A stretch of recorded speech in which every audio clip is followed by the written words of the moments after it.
You may not know this, but there's one classic book that was written by a surgeon that's the basis for almost all personal development gurus today. They don't tell you about this book, but the teachings are the basis for almost all of the 21st century teachings on how to master yourself and bend your reality. And the book's called Cybernetics. It's written by Dr. Maxwell Maltz. And for the last 12 years, I've been on this personal quest to change my identity. I wanted to become a multimillionaire so I could have the freedom that I always dreamed of. And in this video, I'm going to break down 3 simple affirmations that I used to change my self-identity and become a millionaire by the time I was 27 years old. So you're going to be able to use these 3 affirmations to shift your identity, to change your financial life, your health, your romantic world, and anything else that you desire to create in your life. Thanks for watching this video. Welcome to the channel, and let's dive right into it. Now, let me just tell you a personal story. When I was 19 years old, I consider myself very awake. I read spiritual books all day long. So, let me know in the comments down below if you know someone who was kind of like me. So I could intellectually tell you all about manifestation, spirituality, the laws of attraction, yet I had a life that didn't reflect what I knew about reality.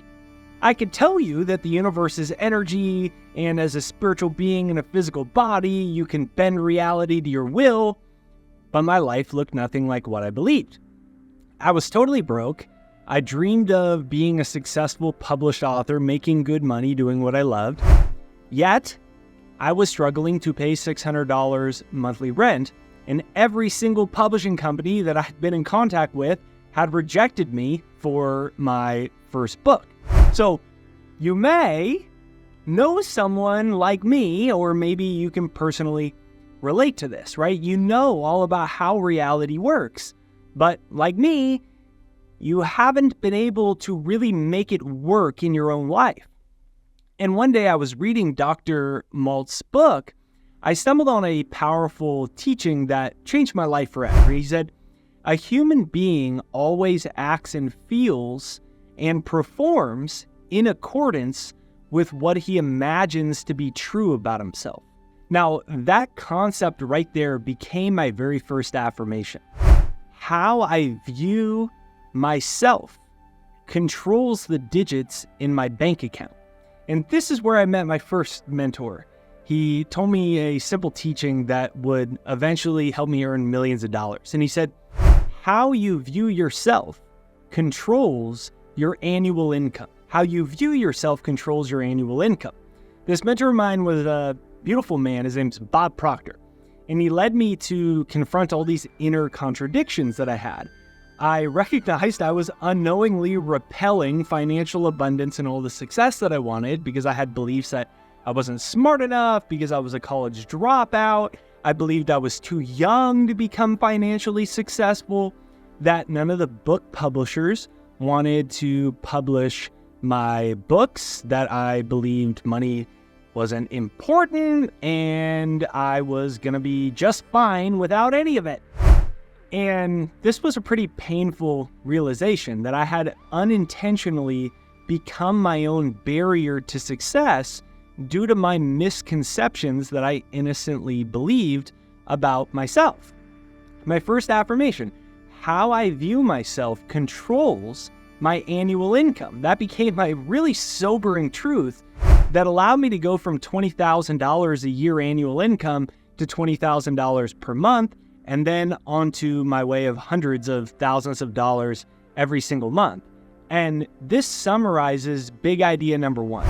How you view yourself controls how much or how little money you make.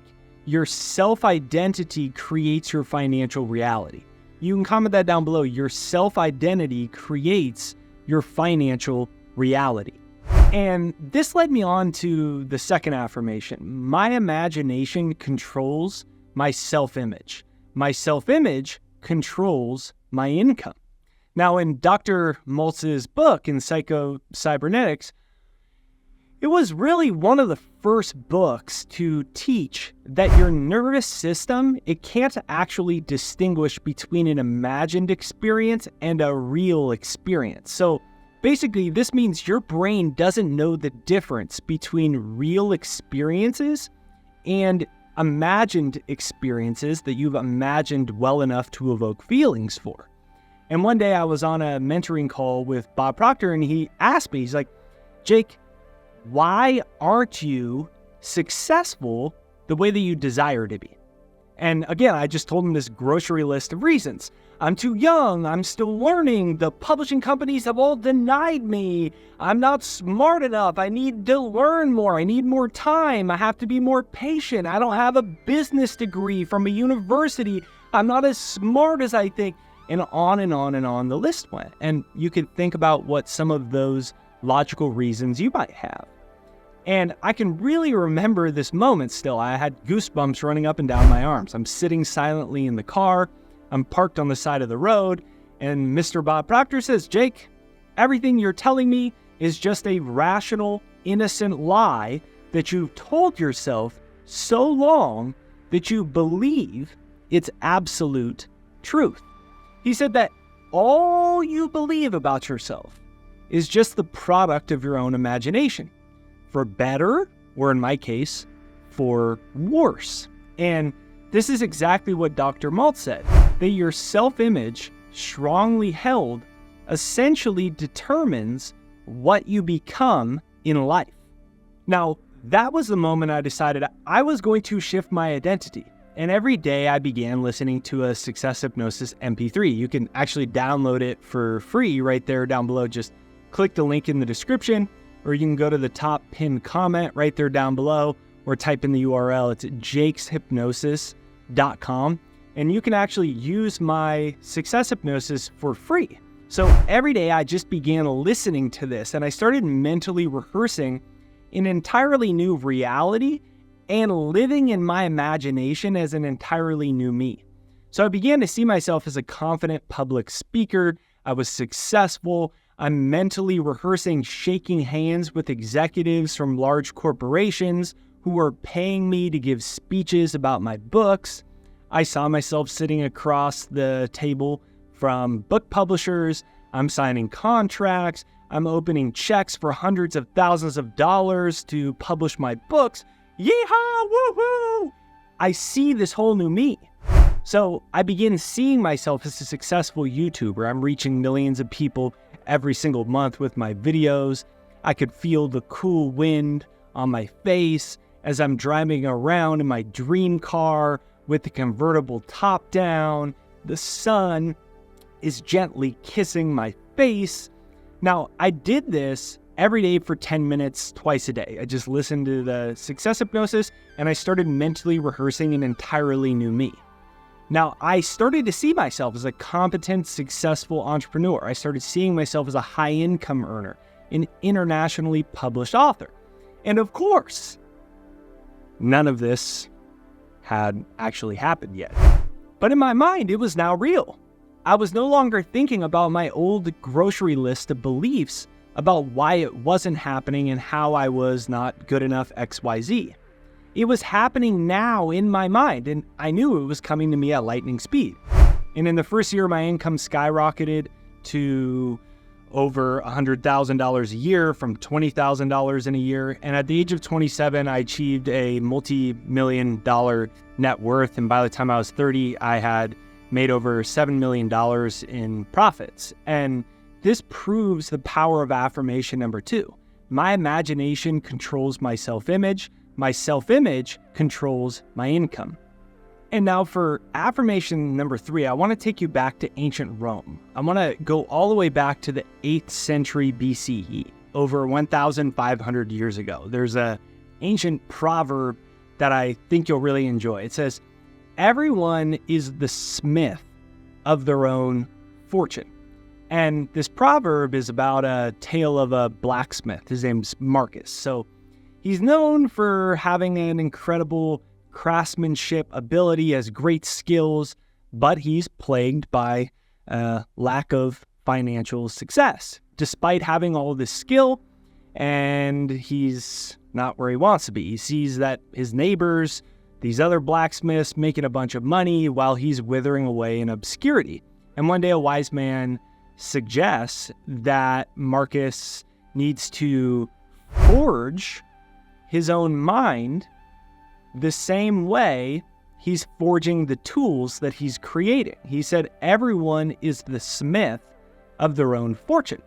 Now, just like this blacksmith is shaping iron into tools or weapons, you also have the power to shape the circumstances and outcomes of your life by changing your self-identity. Now, like Marcus, the very first step is we have to take full responsibility for the outcomes of our lives. We have to do that. Otherwise, we haven't admitted that our self-identity is the very thing that creates our reality. Everyone is the smith of their own fortune. What that means, quite simply, is the numbers in my bank account that are making me angry, stressed, and frustrated, they are a direct reflection of the way that I view myself. How do I view myself? Where did I inherit these ideas from? Were you told you weren't good enough? Did your parents get divorced over money and they said money is bad? Did your father go bankrupt, or did he spend his whole life in debt? Where did it come from? If it's in love, were you told that you're unworthy of love? You aren't good enough? What did you hear? What ideas did you inherit? And what are you thinking right now at the depths of your subconscious about who you believe yourself to be? As Bob Proctor said, it's all an innocent, well-intentioned lie that we've come to believe as an absolute truth. You can shatter that and start to change your self-identity. If you want a tool to help you do that, get my free success hypnosis right there down below, pinned to the comments and in the description. It's jakeshypnosis.com. I want to wish you a beautiful day. I want to thank you for watching today's video. If you enjoy it, give me a comment down below that says I love this video. Smash the like button, subscribe, bell notification. I'm going to link another video right over here. I think you're really going to enjoy. Thanks for watching, and I'll see you on the next one.